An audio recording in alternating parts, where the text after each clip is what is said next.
What's up, it's Josh, and in this video I wanted to talk about how do you decide what you want to focus on in your life. What are you going to make your main life focus? What are you going to do with your life anyway?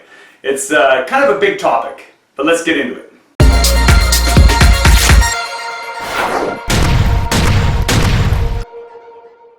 There's an expression I really like that goes, the main thing is to keep the main thing the main thing. But how do you decide what the main thing is? There's a little trifecta that I use to decide what I want to focus on, what opportunities I want to take advantage of, what I want to direct my energy towards in my life.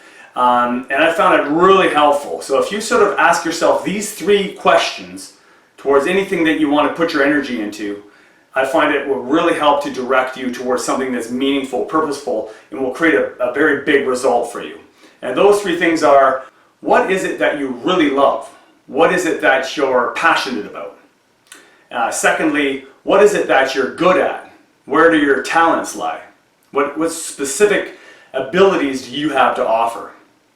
And finally, what is it that will help other people?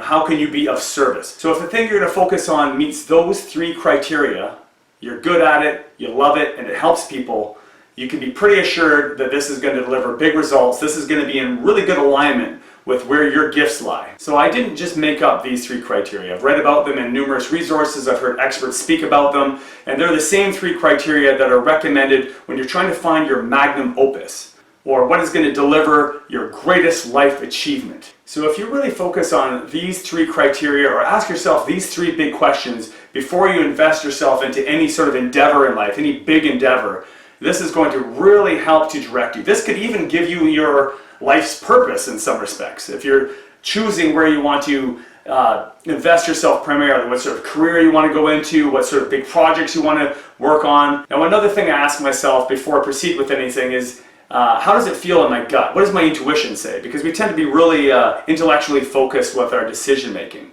And if we always sort of weigh the pros and cons, that's useful, but we can go on with analysis paralysis forever deciding if it's something we really want to do. But if we can check in with our gut or listen to our heart, it's pretty clear. If it's not a hell yes, it's a hell no.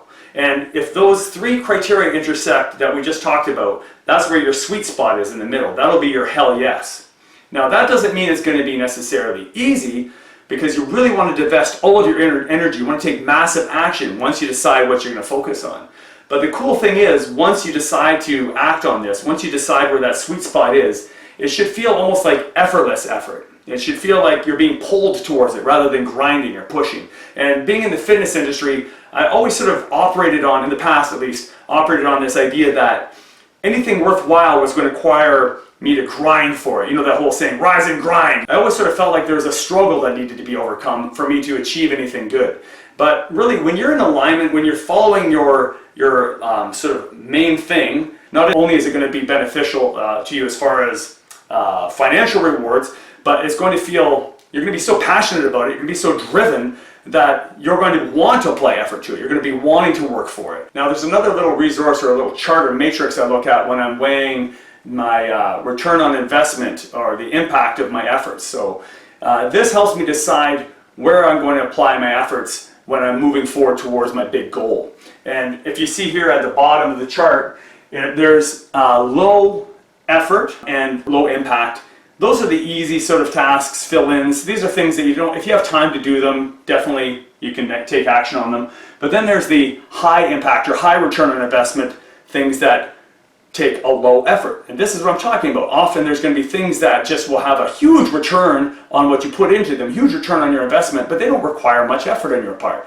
This is where you want to put the most of your efforts. This is where you want to spend most of your time. And every now and then sort of tap into these ones that require a lot of effort but will have a big return, big impact. And you just want to basically let go of all of the stuff that's going to be really hard and doesn't return much, doesn't have much impact. It's a simple little chart.